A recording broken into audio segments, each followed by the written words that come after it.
하나님 말씀은 창세기 18장 1절부터 15절까지 우리 함께 읽겠습니다. 창세기 18장 1절부터 15절입니다.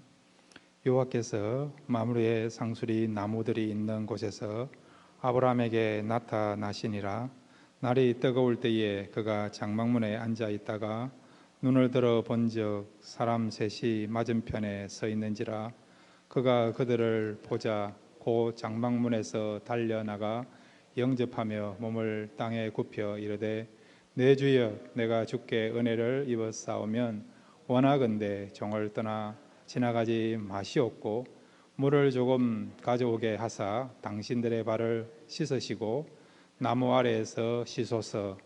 내가 떡을 조금 가져오려니 당신들의 마음을 상쾌하게 하신 후에 지나가소서.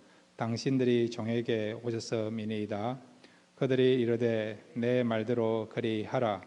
아브라함이 급히 장막으로 가서 사라에게 이르되 속히 고운 가루 세 스아를 가져다가 반죽하여 떡을 만들라 하고 아브라함이 또 가축대 있는 곳으로 달려가서 기름지고 좋은 송아지를 잡아 하인에게 주니 그가 급히 요리한지라.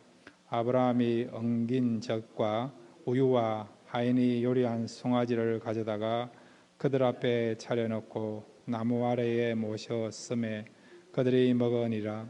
그들이 아브라함에게 이르되 내 아내 사라가 어디 있느냐? 대답하되 장막에 있나이다. 그가 이르시되 내일 이맘때 내가 반드시 내게로 돌아오리니 내 아내 사라에게 아들이 있으리라 하시니 사라가 그 뒤 장막문에서 들었더라. 아브라함과 사라는 나이가 많아 늙었고 사라에게는 여성의 생리가 끊어졌는지라. 사라가 속으로 웃고 이르되 내가 노쇠하였고 내 주인도 늙었으니 내게 무슨 즐거움이 있으리요. 여호와께서 아브라함에게 이르시되 사라가 왜 웃으며 이르기를 내가 늙었거늘 어떻게 아들을 낳으리려 하느냐? 여호와께서 능하지 못한 일이 있겠느냐? 기한이 이를 때에 내가 내게로 돌아오리니 사라에게 아들이 있으리라. 사라가 두려워서 부인하여 이르되 내가 웃지 아니하였나이다. 이르시되 아니라 내가 웃었느니라. 아멘. 우리 같이 기도하겠습니다. 하나님 말씀 듣기를 원합니다. 말씀을 드릴 때에 우리의 마음이 뜨거워지게 해주시고 우리 마음에 있는 모든 어둠들이 물러가서 참된 빛과 평강을 얻는 귀한 시간 될 수 있도록 말씀 가운데 역사하여 주옵소서. 예수님의 이름으로 기도드렸습니다. 아멘. 오늘 말씀을 통해서 생명을 얻으시고 또 생명이 풍성해지는 귀한 시간 되시기를 바랍니다. 자, 오늘 이 말씀의 제목은요, 우리 같이 한번 따라해 주시기 바랍니다.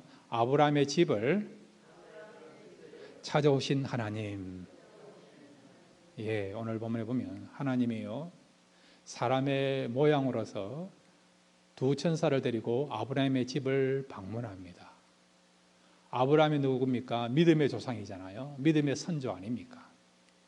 그러면 아브라함만 하나님이 찾아오신 게 아니라 믿음의 후손인 우리에게도 하나님이 찾아오신다는 거예요.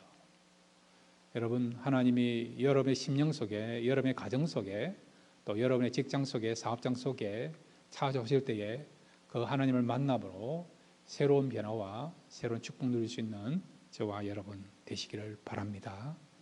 오늘 아브라함 집을 찾아오신 하나님을 통해서 우리가 세 가지의 교훈을 함께 생각하겠습니다. 자, 첫 번째는 함께 따라해 주시기 바랍니다. 하나님의 임재를 경험하자. 예, 하나님의 임재를 경험하시는 저와 여러분 되시기를 바랍니다. 자, 오늘 1절부터 4절까지 다시 한번 읽어보시면요, 하나님과 그리고 두 천사가 아브라함의 집을 방문합니다. 아브라함이 어떻게 이 하나님을 영접하고 있는가 1절부터 4절에 나와 있습니다. 함께 읽겠습니다. 시작. 여호와께서 마므르의 상수리 나무들이 있는 곳에서 아브라함에게 나타나시니라. 날이 뜨거울 때에 그가 장막문에 앉아 있다가 눈을 들어 본즉 사람 셋이 맞은편에 서 있는지라. 그가 그들을 보자 곧 장막문에서 달려나가 영접하며 몸을 땅에 굽혀 이르되 내 주여 내가 주께 은혜를 입었사오면 원하건대 종을 떠나 지나가지 마시옵고 물을 조금 가져오게 하사 당신들의 발을 씻으시고 나무 아래에서 씻소서. 아멘. 하나님과 두 천사가요 지금 아브라함의 집을 방문했습니다. 처음에는 사람인 줄 알았는데 아브라함이요 자기 집을 방문하신 하나님을 알아봤습니다. 3절에 보시면 이르되 내 주여 내가 주께 은혜를 입어 사오며, 여기서 하나님을 향하여서 하나님에 대해서 내 주라고 표현하고 있거든요.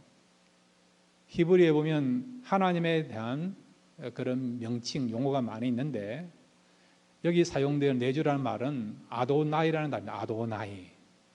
신약의 큐리오스라는 똑같은 단어가 있는데 이거는 주인 대신 하나님, 그런 뜻을 갖고 있어요. 자, 그런데 여러분, 그 당시 고대 사회에서는 하나님이 아니더라 하더라도 남편이나 그리고 그 사회에서 높은 지위에 있는 사람, 권위자를 향하여서요 사람들이 주라고도 표현합니다. 물론 종들도 그들의 주인에게 주라고 표현하지 않습니까? 12절에 보면 사라가요 그의 남편 아브라함을 향하여 내 주인이라고 표현하고 있어요. 그러면 아브라함이 지금 내 주라고 하나님을 향하여서 그렇게 표현하고 있는데 과연 하나님을 알고 내 주라고 표현하고 있느냐? 아니면 그 당시에 사람들이 통속적으로 쓰는 그런 높은 사람, 권위자를 향하여서 쓰는 그런 의미를 가지고 내 주라고 표현하고 있는가?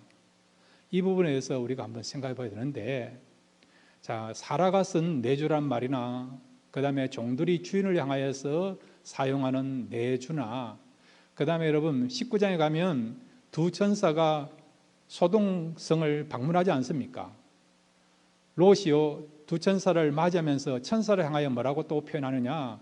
주라고 표현하고 있어요. 주라고. 이렇게 여러분 하나님이 아는 다른 대상에 대해서도 주라고 표현하는데, 오늘 여러분 18장 3절에서 아브라함이 하나님을 향하여 주라고 표현한 것과 그러면 사람을 향해서 쓰는 주하고 어떻게 차이를 우리가 볼 수 있고 알 수 있느냐, 이 부분에 대해서 우리가 원어적으로 해석을 하고 원어적으로 보면 이해가 된다는 거예요. 구분할 수 있다는 거죠. 여기 3절에 내 주여 내가 주께 은혜를 입어 사오며 이러실 때 이 주라는 말이 아도나이를 했어요. 다른 단어들도 아도나이로 쓰고 있습니다. 그런데 하나님을 향하여 쓸 때는요 아도나이라 단어를 쓰지만은 그 아도나이라는 단어에 카마츠라고 하는 모음을 씁니다. 그러니까 하나님을 향하여서, 주인 대신 하나님을 향하여서 부를 때에 아도나이라는 단어를 쓰는데 그럴 때는 꼭 카마츠라는 모음이 포함되어 있어요. 그래서 이것은 하나님을 향하여서 이렇게 부르고 있구나, 그렇게 알 수 있는 거죠. 그래서 3절에는 아도나이라고 내 주라고 표현하고 있는데 거기에는 카마츠라는 모음이 포함되어 있어서 아브라함이 자기 집에 찾아오신 분이 하나님이시구나, 하나님을 알고 그렇게 표현하고 있다는 것을 알 수 있다는 거죠. 반면에 사라가요 아브라함을 향해서 내 주라는 표현이나 그 다음에 여러분 두 천사가 소돔성에 방문했을 때에 롯이 두 천사를 향하여 내 주라고 표현한 내용은요 거기에는 아도나이는 단어는 있지만은 그러나 카마츠라는 모음이 포함되지 아니했다는 겁니다. 그래서 이런 것들을 원어적으로 우리가 종합해 봤을 때에 아브라함은 영성을 가지고요 그의 집에 방문하신 하나님을 바로 알아보고 엎드려서 경배하고 최선을 다해서 예의를 갖추면서 섬기려고 하는 그런 자세를 취하고 있는 것을 우리가 보게 되는 것입니다. 이와 같이 여러분, 저와 여러분도 영성이 있으면요 하나님을 우리가 더욱더 알아보고 또 하나님과 깊은 교제를 갖고 하나님 뜻을 헤아리면서 또 하나님을 기쁘시게 하면서 살아갈 수 있는 저와 여러분이 될 줄로 믿습니다.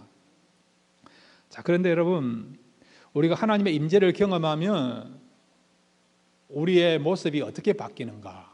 오늘 성경에 보면 이 아브라함 집에 방문하신 하나님을 아브라함이 경험하고 체험했어요. 하나님의 임재를 경험했습니다.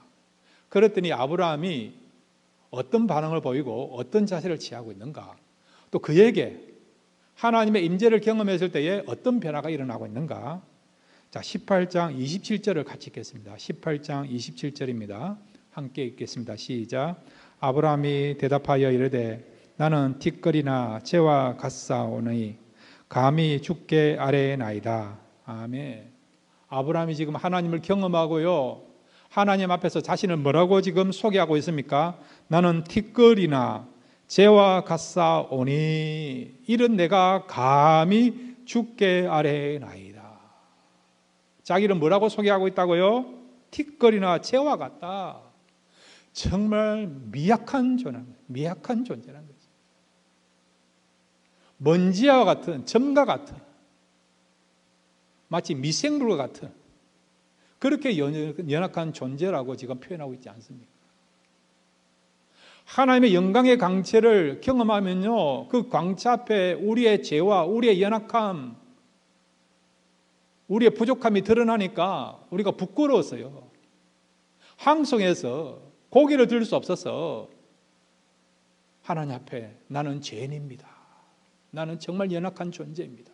이 아브라함처럼 나는 티끌 같고 재와 같습니다. 그런 표현을 할 수 있다는 것이죠.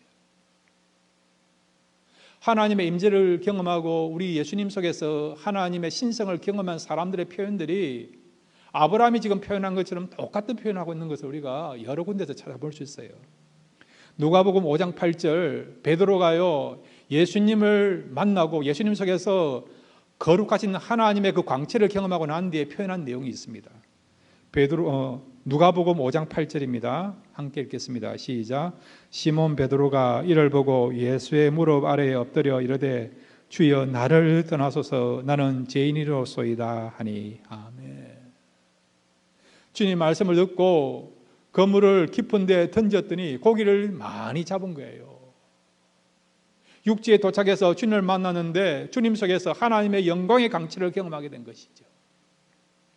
그리고 자신이 죄인인 것을 깨닫게 된 것입니다. 그래서 성령의 그런 어떤 감동 가운데서 주여 나를 떠나소서 나는 죄인입니다. 어떻게 내가 이 죄인된 몸으로서 거룩하신 하나님을 만날 수 있습니까? 자기의 실체를 알게 되고 그리고 또한 주님 앞에 자신의 그런 죄인됨을 드러내게 되는 행위를 하게 된 것이죠. 요한복음 18장 6절도 마찬가지입니다. 요한복음 18장 6절 같이 읽겠습니다. 시작. 예수께서 그들에게 내가 근이라 하실 때에 그들이 물러가서 땅에 엎드러지는지라. 아멘. 예수를 체포하러 온 사람들이요, 예수님을 체포하기 위하여서 두리번거리고 있는데 주님께서 자진해서 예수님이 누군가, 예수님 어디 있는가를 스스로 고변하지 않습니까? 예수께서 그들에게 내가 근이라 하실 때에 이 말을 들었던 예수님을 모르는 자들도, 예수님 믿지 아니했던 이방인들도, 불신자들도요, 예수님 말씀을 듣는 순간 예수님 속에서 하나님의 영광의 광채를 경험하게 되니까 그들이 어떤 반응을 보이고 있습니까? 그들이 물러가서 땅에 엎드러지는지라. 예수님 속에서 거룩하신 하나님의 그 영광의 광채, 그것을 경험하게 되니까 자신들의 연약함을 알게 되고요, 죄인됨을 알게 되고 땅에 엎드러지게 되는 그런 놀라운 역사가 일어나게 된 것입니다. 저와 여러분도 마찬가지예요. 우리가 하나님의 말씀을 들으면요, 이 말씀을 통해서 하나님의 영광을 보게 됩니다. 이 말씀을 통해서 하나님의 영광을 보음으로 말미암아 우리의 죄인됨을 알게 되고요, 우리의 부족함을 알게 되고, 그리고 하나님 앞에 철저하게 회개하는 자리까지 나갈 수 있습니다. 또한 성령께서 우리 마음에 계시잖아요. 이분은 누굽니까? 하나님 아니십니까? 날마다 우리의 생각과 우리의 모든 것들을 주장하시고 조명하시고 컨트롤 하세요. 저와 여러분이 영이 깨끗해지고 마음이 청결하면요, 얼마든지 성령의 음성을 들을 수 있습니다. 음성 들음으로 말미암아 우리가 깨어져요. 회개하게 되고요, 바르게 살려고 하고 우리의 연약함을 알고 고치려고 하는, 개선을 하려고 하는 그런 마음을 가질 수 있습니다. 그러므로 날마다 여러분, 아브라함만 하나님이 찾아오신 것이 아니라 저와 여러분도 말씀을 통해서 찾아오신 하나님을 만날 수 있고 성령을 통해서 우리에게 찾아오시는 그 하나님을 만날 수 있습니다. 하나님 만남으로 우리의 현주소를 알고 날마다 우리가 하나님 뜻을 붙잡고 살아갈 수 있는 저와 여러분 되시기를 바랍니다. 두 번째로 여러분, 이 아브라함 집을 찾아오신 하나님 통해서 우리가 붙잡아야 될 교훈이 있습니다. 함께 따라해 주시기 바랍니다. 하나님을 섬기는 것이 최고의 행복이다. 이 사실 믿으시기를 바랍니다. 자, 오늘 성경에 보면 하나님께서 천사와 함께 아브라함 집을 방문하지 않습니까? 아브라함이 지금 얼마나 최선을 다해서 하나님을 섬기고 있습니까? 2절부터 우리가 4절까지 봐도 그렇고요. 그 다음에 또 5절에 나와 있는 내용도 그렇고, 그 다음에 6절, 7절, 8절을 봐도 마찬가지예요. 5절만 우리 같이 한번 읽겠습니다. 5절입니다. 함께 읽겠습니다. 시작. 내가 떡을 조금 가져오려니 당신들의 마음을 상쾌하게 하신 후에 지나가소서. 당신들의 종에게 오셨음이니이다. 그들이 이르되 내 말대로 그리하라. 아멘.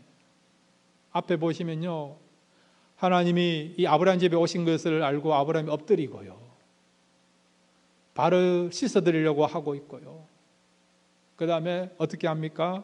우리 집에 머물러서 떡을 드시고 휴식을 취하시고, 그리고 또한 내가 음식을 준비해서 장만해서 드릴 테니까 이런 음식을 드시면서 우리 집에 머물러 달라고, 내가 하나님을 섬길 수 있는 기회를 달라고 그렇게 간청하고 있는 것을 우리가 발견할 수 있지 않습니까?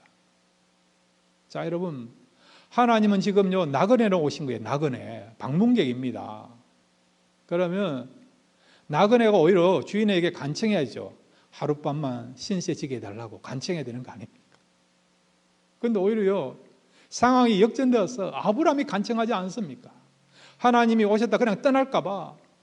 그렇게 되면 안 되니까 최선을 다해서 하나님을 섬기는 마음을 가지고 섬길 수 있는 기회를 놓치기 싫어서, 어떤 의미에서는 일생일대에 한 번 있는 기회니까 하나님을 섬길 수 있는, 하나님을 대접할 수 있는 그런 절대의 어떤 최후의 한 번 주어진 그런 기회라고 생각하고요, 이 기회를 놓치지 않고 이 기회를 붙잡기 위해서 그가 하나님 앞에 간청하는 것을 보게 되죠.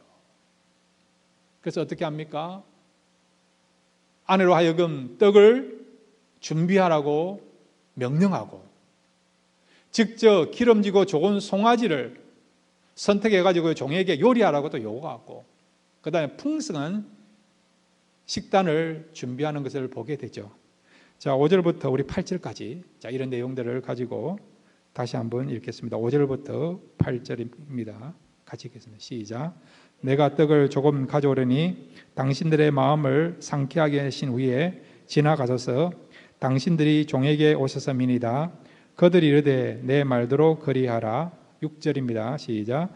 아브라함이 급히 장막으로 가서 사라에게 이르되 속히 고운 가루 세 스아를 가져다가 반죽하여 떡을 만들라 하고, 아브라함이 또 가축 있는 곳으로 달려가서 기름지고 좋은 송아지를 잡아 하인에게 주니 그가 급히 요리한지라.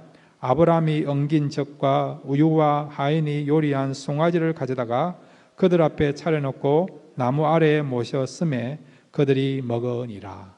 아멘. 하나님이 아브라함 집에 처음 방문할 때부터 그 다음에 식사를 끝나시고 하늘로 올라가시기까지 아브라함 최선을 다해서, 사력을 다해서 하나님을 섬기고 대접하고 있는 것을 보게 되죠.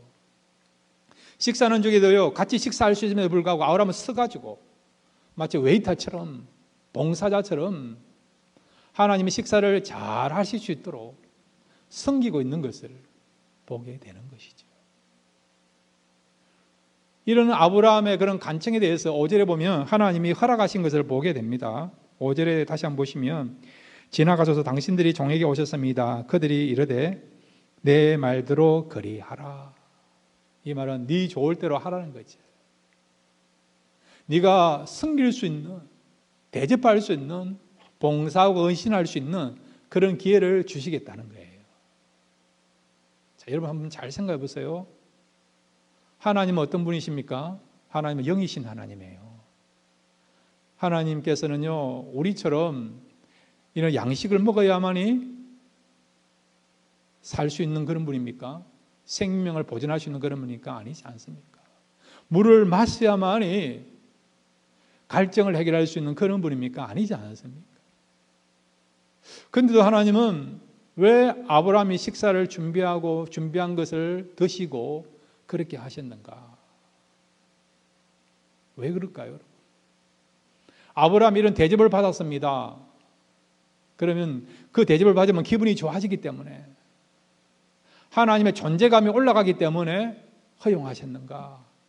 그것도 아니에요. 오직 아브라함을 위해서 하나님께서 허용하신 거예요. 아브라함을 위해서 허용하셨는데 무슨 이유 때문에 허용하셨습니까? 그것은 아브라함에게 하나님을 섬길 수 있는 기회를 주시고자 허용하신다는 것입니다. 여러분, 하나님을 섬기면요, 우리에게 뭐가 있습니까? 기쁨이 있습니다. 보람이 있고요, 긍지가 있고요, 영적인 황홀감이 있고요, 행복이 있습니다. 세상에 여러분 왕이나 그 다음에 대통령이나 좀 이렇게 세상에서 잘 나가는 그런 사람들을 우리가 만나서 함께 식사하는 것도 대단히 여기지 않습니까? 어떤 사람은 가문의 영광입니다. 그렇게 하지 않습니까?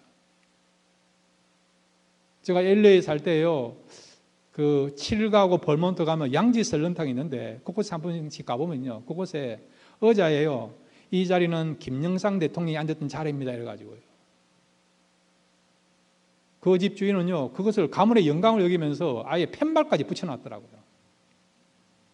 그러다가 그 가게가요, 몇 년 만에 비즈니스 안 돼가지고 문 닫았어요. 세상의 대통령도 한번 방문한 것을 가문의 영광을 여기는데, 여러분 하물며 이 우주의 진정한 하나님 되시고 창조주 되시는 그 하나님이 아브라함 집에 방문한 거예요. 아브라함 입장에서는 얼마나 그것이 영광이요 기쁨이고 행복으로 받아들였겠습니까?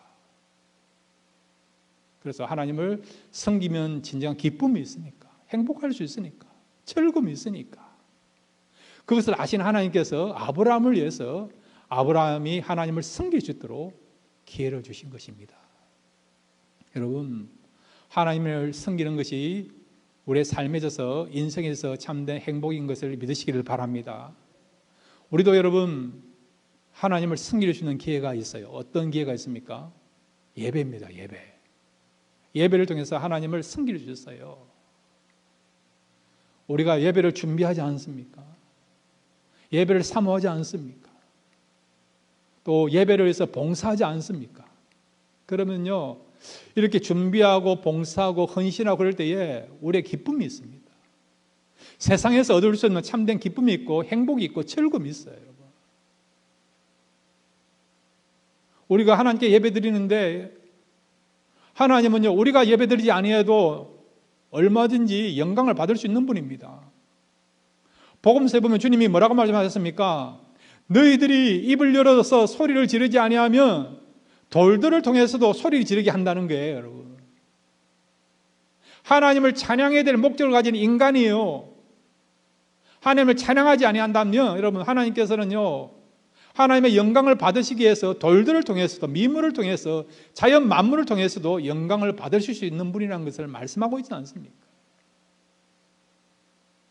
하나님은요, 얼마든지 하나님의 영광을 빼앗기지 아니하십니다. 우리가 밥그릇을 챙긴다 하지 않습니까? 하나님은 절대로 그 영광을 다른 사람들에게, 다른 이방 신들에게 빼앗기지 아니해요. 하나님은요, 그의 영광을 받으시는 분입니다. 그런데 하나님은요, 우리가 하나님께 영광 돌리기를 원한다는 거죠. 우리가 하나님 앞에 참다운 영광을 올려드리면 하나님이 기뻐하시는 것뿐만 아니라 저와 여러분도 기쁨 가운데, 영광 가운데, 은혜 가운데 들어갈 수 있기 때문에 어떤 의미에서는 우리를 위해서 하나님께 영광을 돌리라, 하나님을 찬양하라, 하나님의 승기라고 말씀하는 것입니다. 여러분, 오늘 아브라함을 보면요, 정말 지금 내가 하나님을 섬기다가 죽어도 좋습니다, 그런 각오와 그런 자세를 가지고요, 최선을 다해서 하나님을 섬기고 있지 않습니까? 그러실 때에 아브라함의 마음속에 세상에서 얻을 수 없었던, 지금까지 한 번도 경험하지 못했던 최고의 축복과 은혜와 기쁨을 맛보는 역사가 하나님의 섬기는 그 헌신을 통해서 나타나게 된 줄로 믿습니다. 저와 여러분도 그런 삶을 사시기를 바랍니다. 자, 여러분, 신명기 우리 6장 4절부터 5절까지 같이 한번 읽겠습니다. 신명기 6장 4절에서 5절입니다. 함께 읽겠습니다. 시작. 이스라엘에 들으라. 우리 하나님 여호와는 오직 유일한 여호와시니 너는 마음을 다하고 뜻을 다하고 힘을 다하여 내 하나님 여호와를 사랑하라. 아멘. 하나님 어떻게 섬기라고요? 마음을 다하고 뜻을 다하고 힘을 다하여 내 하나님 여호와를 사랑하라. 그렇게 하시면요, 여러분 크신 은혜 누리시고 크신 축복 받으시고 진짜 행복 누릴 수 있습니다. 행복하시길 바랍니다. 어떻게 해요? 하나님을 이렇게 잘 쓰시면 세상에 돈으로 우리가 얻을 수 없는, 세상의 권력으로 명예로 얻을 수 없는 진짜 하나님이 주시는 참된 행복을 누릴 수 있는 역사가 하나님의 섬김을 통해서 나타나게 될 줄 믿습니다. 이런 행복을 누릴 수 있는 저와 여러분 되시기를 바랍니다. 자, 세 번째로 마지막으로 아브라함 집에 방문하신 하나님을 통해서 우리가 붙잡을 수 있는 교훈이 있습니다. 같이 따라해 주시기 바랍니다. 하나님 나라는 믿음을 통해 상속한다. 예, 하나님 나라는 무엇을 통해 상속한다고요? 믿음을 통해서. 이 말은 하나님 나라는 믿음을 통해서 들어간다. 그 다음에 우리가 하나님 나라의 상속자 된 것은 믿음을 통해서 상속자가 되었다, 그런 말이에요. 자, 오늘 성경 여러분 9절부터 15절까지 보면 하나님과 사라와의 어떤 대화하는 내용이 나와 있어요. 그 내용들을 보면 사라가요, 하나님 말씀에 대해서 제대로 믿지 못하고 있는 것을 보게 됩니다. 자, 여러분 9절부터 14절까지만 우리 같이 한번 읽겠습니다. 시작. 그들이 아브라함에게 이르되 내 아내 사라가 어디 있느냐? 대답하되 장막에 있나이다. 그가 이르시되 내년 이맘때 내가 반드시 내게로 돌아오려니 내 아내 사라에게 아들이 있으리라 하시니 사라가 그 뒤 장막문에서 들었더라. 아브라함과 사라는 나이가 많아 늙었고 사라에게는 여성의 생리가 끊어졌는지라. 사라가 속으로 웃고 이르되 내가 노쇠하였고 내 주인도 늙었으니 내게 무슨 즐거움이 있으리요? 여호와께서 아브라함에게 이르시되 사라가 왜 웃으며 이러기를 내가 늙었거늘 어떻게 아들을 낳으리요 하느냐? 여호와께 능하지 못한 일이 있겠느냐? 기한이 이를 때에 내가 내게로 돌아오리니 사라에게 아들이 있으리라. 아멘. 하나님이 식사를 다 마치시고요, 사라를 찾아서요, 사라가 어디 있느냐 하시면서 귀한 선물을 주시겠다는 거죠. 귀한 선물은 무엇이냐? 내년 이맘때 내가 다시 오겠는데 그때에 사라에게 무엇이 있다고요? 아들이 있을 것이다. 아들이. 이 가정의 가장 축복이라 할 수 있는, 가장 큰 소원이라 할 수 있는 아들을 주시겠다. 상속자를 주시겠다는 것이죠. 하나님 말씀하신 그 사라가 들었어요. 사라의 반응이 나오면 어떻게 해요? 웃었다는 거죠. 웃었다. 한자를 더 붙이면 비웃었다는 것이죠. 사라가 속으로 이야기합니다. 어떻게 이야기합니까? 13절에 여호와께서 아브라함에게 이르시되 사라가 왜 웃으며 이르기를 내가 늙었거늘 어떻게 아들을 낳으려 하느냐. 예. 12절 보시면 사라가 속으로 웃고 이르되 내가 노쇠하였고 내 주인도 늙었으니 내게 무슨 즐거움이 있으리요. 하나님이 내년 이맘때에 사라가 아들을 낳을 것이다, 그렇게 말씀하셨는데 그 말씀을 듣던 사라가 뭐라고요? 아니 내가 노쇠한데, 우리 남편도 노쇠한데 늙었는데 어떻게 아들을 낳을 수 있는가? 이미 사라는 경수가 끝난 거예요. 생리가 끝난 겁니다. 로마서 보면 아브라함 역시도 이미 아이를 생산할 수 있는 능력이 끝났다라고 말씀하고 있어요. 두 노인이 지금 아이를 낳을 수 있는 그런 상황이 아니에요, 여러분. 아브라함 나이 지금 100살이 다 돼가고 있고 사라 나이도 지금 90세가 다 돼가는 그런 상황입니다. 생물학적으로는요, 두 노인에게서는 아이를 낳을 수 있는 상황이 아니에요. 현실적이죠, 이성적이죠, 합리적이죠. 그래서 사라는요, 하나님의 말씀을 들었지만은 웃었고, 그리고 그 말씀을 받아들이지 아니했다는 것입니다. 자, 그런데 여러분, 히브리서 11장 11절에 가보면 사라가요, 믿음을 가지고 이 사실을 믿었다라고 표현하고 있어요. 오늘 창세기 나타난 내용과 다르게 우리가 분명히 봤을 때는 사라가 하나님의 말씀 믿지 못해서 웃었다. 그리고 속으로도 이 나이에 무슨 아이를 낳으리요, 분명하게 하나님의 말씀에 대해서 불신하고 있는 것을 우리가 발견하고 있는데, 히브리서에서는요 그렇지 않다라고 표현하고 있습니다. 히브리서 11장 11절부터 우리 13절, 11절, 13절 두 절만 같이 읽겠습니다. 시작. 믿음으로 사라 자신도 나이가 많아 단산하였으나 잉태할 수 있는 힘을 얻었으니 이는 약속하신 이를 미쁘신 줄 알았음이라. 이 사람들은 다 믿음을 따라 죽었으며 약속을 받지 못하였으되 그것들을 멀리서 보고 환영하며 또 땅에서는 외국인과 나그네임을 정하였으니. 아멘. 자, 11절에 보시면 이는 약속하신 이를 미쁘신 줄 알았음이라. 미쁘시다는 것은 신실하다, 진실하다, 정확하다, 그런 말이에요.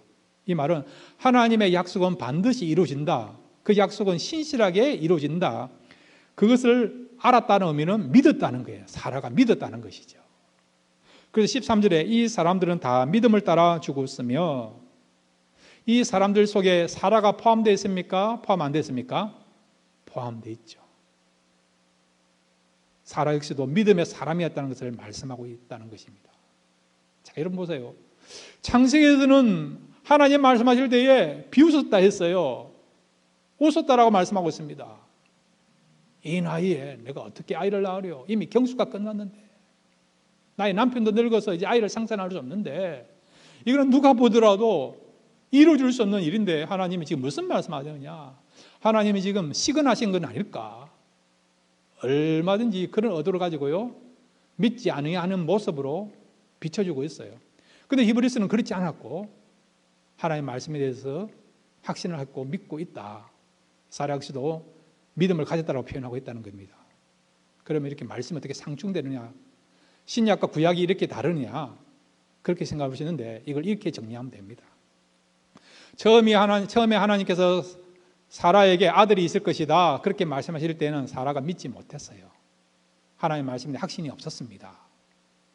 그렇지만은 하나님께서는요 사라가 지금 믿지 못하는 내용에 대해서, 그리고 그가 속으로 이야기하는 그런 내용이었는데 하나님이 그걸 아셨다는 거지. 비웃은 것도 아셨고 그 다음에 속으로 이야기한 속마음까지도 아신 것을 사라가 깨닫게 된 거죠. 그럼 무엇을 그가 발견할 수 있습니까? 하나님은 능치 못함이 없는 전능하신 하나님이구나. 내가 장막 뒤에서 누구도 모를 거라고 생각하고 그냥 웃었는데 그것도 아시고, 속으로 내가 이야기했음에도 불구하고 그것까지도 하나님께서 아시구나. 지금까지 남편 아브라함을 통해서 들었던 그런 하나님이었지만은 직접 하나님을 만나게 되고 하나님의 음성을 듣게 되고 하나님의 말씀을 듣게 되니까 어떤 변화가 일어났다고요? 하나님 말씀에 대해서 믿게 되는, 나를 이렇게 정확하게 나의 속마음까지 아시는 하나님은 어떤 하나님이라고요? 전능하신 하나님이라는 거죠. 능치 못함이 없는 하나님이라는 것이죠. 이런 하나님이라면 얼마든지 생물학적으로, 상황적으로, 환경적으로 우리 두 사람이 지금 아이를 생산할 수 없는 그런 상황이지만은 이런 하나님이라고 한다면 얼마든지 그 하나님은 능치 못함이 없는 전능하신 하나님이기 때문에 그 말씀하신 대로 우리 가정에 아들을 줄 수도 있다. 그런 확신을 얻게 된 것입니다. 하나님의 말씀을 들음으로 말미암아 처음에는 불신했던 마음이 말씀을 통해서 확신으로 바뀌게 되는 그런 역사가 일어나게 된 것입니다. 여러분, 불신의 마음을 갖고 있는 사람이요 어떻게 하면 확신의 마음 그리고 아름다운 믿음을 가질 수 있느냐? 말씀을 들을 때에, 말씀을 듣고 말씀을 붙잡을 때에 이런 변화가 일어나게 될 줄로 믿습니다. 사라를 변화시킨 것은 하나님의 말씀이에요. 말씀을 통해 그가 드디어 믿음의 어머니가 되는 자리까지 오르게 된 것입니다. 자, 그런데 여러분, 오늘 여기서 우리가 한 가지만 더 생각하겠는데, 하나님은 얼마든지요, 아브라함 나이 86세 때에 그가 하갈을 통해서 이스마엘 아들을 얻었어요. 그때 얼마든지 하나님께서 아브라함과 사라를 통해서 이삭을 줄 수도 있습니다. 그리고 여러분, 사라 나이가 좀 더 젊었을 때 하나님께 태의 문을 열어주셨다 한다면 아브라함과 사라를 통해서 얼마든지 생물학적으로 가능한 때에 인간의 힘을 통해서 아들을 얻을 수도 있어요. 그런 기회가 주어질 수도 있는 거예요. 그런데도 하나님은 인간의 능력으로 이 두 사람을 통해서 자녀를 낳는 것을 허락지 않았다는 거죠. 어떤 의미에서 하나님께 의도적으로 막으신 것을 보게 됩니다. 그래서 언제 아들을 주십니까? 아브라함도 아들을 낳을 수 없는 나이, 사라도 이제 여성으로서 생리가 끝나서 아이를 낳을 수 없는 그런 시점에서 하나님께서 불가능한 가운데 하나님의 은혜로 하나님의 능력을 통해서 아브라함과 사라에게 아들을 주신 것을 보게 되죠. 이게 어떤 의미냐? 바로 여러분, 여기서 놀랍고도 깊은 영적인 그런 어떤 의미가 있어요. 영적인 교훈이 있어요. 자, 여러분, 이삭은 단순하게 아브라함의 상속자 정도가 아니고 하나님께서 아브라함이 주시고자 하는 그 나라의 상속자로 삼으려고 하는 그런 메시지, 상징성을 갖고 있는 존재가 이 이삭이에요. 자, 여러분, 하나님이 아브라함에게 주시기를 원하시는 나라와 그 땅은 가나안 땅입니까? 궁극적으로 하나님 나라입니까? 하나님 나라죠. 하나님 나라이죠. 그러면 이삭은 상징성을 갖고 있는데 그 하나님 나라에 들어갈 수 있는 상속자가 되는, 상속자가 어떻게 만들어지고 형성되는가, 그런 부분에서 샘플로 등장한 인물이 누구냐? 이삭이라는 거예요. 이삭. 자, 여러분이 묻습니다. 하나님 나라는 혈통적으로 아브라함의 아들이 되면 들어갈 수 있습니까? 아니면 믿음으로 갑니까? 믿음을 통해서죠. 여러분이 공부를 잘하고 실력이 있고 그러면 하나님 나라 들어갈 수 있습니까? 아니면 믿음이 있으면 하나님 나라 들어가십니까? 믿음이 있으면 들어가는 거죠. 체육을 잘한다 해서 여러분, 그러면 탤런트가 많다고 해서 하나님 나라 들어가는 것이 아니고요. 오직 무엇을 통해서 하나님 나라로 들어갑니까? 믿음을 통해서 들어가는 거죠. 자, 이 부분에 대해서 요한복음 1장 12절부터 13절에 분명히 말씀하고 있습니다. 자, 요한복음 1장 12절 13절 같이 읽겠습니다. 시작. 영접하는 자 곧 그 이름을 믿는 자들에게는 하나님의 자녀가 되는 권세를 주셨으니 이는 혈통으로나 육정으로나 사람의 뜻으로 나지 아니하고 오직 하나님께로부터 난 자들이니라. 아멘. 하나님 자녀, 즉 천국의 상속자가 되는 것은, 천국에 들어가는 것은 어떻게 들어간다고요? 하나님께로 난 자만이 들어간다는 거예요. 혈통으로 육정으로 들어갈 수 없다는 것이죠. 이삭이 의미하는 의미가 그렇다는 거예요. 이삭이 여러분 어떻게 태어났습니까? 아브라함과 사라의 그런 능력을 통해 나타났습니까? 아닙니까? 아니면 성령을 통해 나타난 것입니까? 성령을 통해 주어진 것이죠. 우리가 신약과 구약을 이렇게 이야기해요. 구약은요, 할머니가 아이를 낳는 성경책이 구약이고, 신약은요, 처녀가 아이를 낳는 성경이 신약이다. 그렇게 이야기하지 않습니까? 구약에 보면 아브라함, 그리고 여러분 사라, 자신의 능력으로는 아이를 낳을 수 없는 상황임에도 불구하고 성령의 능력을 통해서, 하나님의 능력을 통해서 아들을 얻지 않습니까? 마리아도 마찬가지죠. 남자와 관계하지 않은 상황 속에서 동정녀의 몸이었지만 성령을 통해서 예수님을 잉태하지 않습니까? 이거 다 상징적인 의미를 가지고 있다는 것이죠. 그러니까 여러분, 하나님 나라는 누가 들어간다고요? 하나님께 난 자. 이 사람을 우리가 뭐라고 이야기하느냐? 바로 영으로 태어난 사람. 영을 통해서 우리가 하나님 나라 들어갈 수 있다. 그렇게 말하는 것입니다. 자, 그래서 여러분 요한복음 3장 3절에 보면 이렇게 말씀하고 있습니다. 요한복음 3장 3절입니다. 시작. 예수께서 대답하여 이르시되 진실로 진실로 내게 이르노니 사람이 거듭나지 아니하면 하나님 나라를 볼 수 없느니라. 아멘. 거듭난 사람만이 하나님 나라에 들어갈 수 있고 거듭난 사람만이 천국의 상속자가 될 수 있다는 거예요. 이 거듭난 사람이 하나님께로 난 자예요. 이 거듭난 사람이 영으로 태어난 사람이고, 그 다음에 이 거듭난 사람이 뭐라고요? 믿음을 가진 자라는 것입니다. 그러니까 여러분, 바로 이삭이 어떻게 태어났습니까? 성령의 능력을 통해서 태어난 존재 아닙니까? 신약으로 말하면 이 사람이 거듭난 사람이고요, 믿음을 가진 사람이고, 또한 영으로 태어난 사람이란 거예요.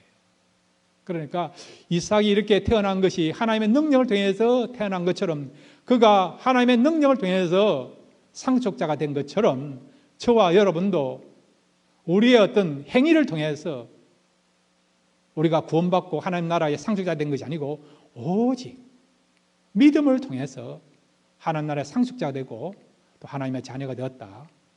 그런 교훈과 그런 메시지를 주기 위해서 이삭을 어떻게 했다고요? 아브라함과 사라 나이에, 그들의 힘으로는 자녀를 낳을 수 없는 그런 나이에 이삭을 태어나게 하심으로 말미암아 하나님 나라 들어가는 상속자는 이렇게 영으로 태어나야만이 하나님의 은혜로 상속자가 되어야만이 진정한 상속자가 될 수 있다. 그런 메시지를 우리에게 주는 것입니다. 그러므로 여러분, 저와 여러분은 믿음을 통해서 하나님 나라의 상속자가 되었습니다. 이 사실을 여러분 깊이 마음에 새기시고 감사하시고, 또 이런 놀라운 축복을 우리만 누리는 것이 아니라 또 이 축복을 누리는 모르는 사람이 있다고 한다면 복음을 전함으로 그들도 함께 이런 하나님 나라에 대한 상속자로서 축복 누리는 데 있어서 저와 여러분이 쓰임받는 그런 삶을 살아가시는 저와 여러분 되시기를 주님의 이름으로 축원드립니다. 같이 기도하겠습니다. 아버지 하나님, 하나님 나라는 육정으로 혈통으로 들어갈 수 있는 것이 아니라 오직 영으로 태어나야 되고 믿음을 통해서 얻게 된 것을 감사드립니다. 올해 남은 생애 날마다 이 귀한 메시지를 붙잡고 복음을 전가할 수 있는 저와 여러분 되게 하여 주옵소서. 예수님의 이름으로 기도드렸습니다. 아멘.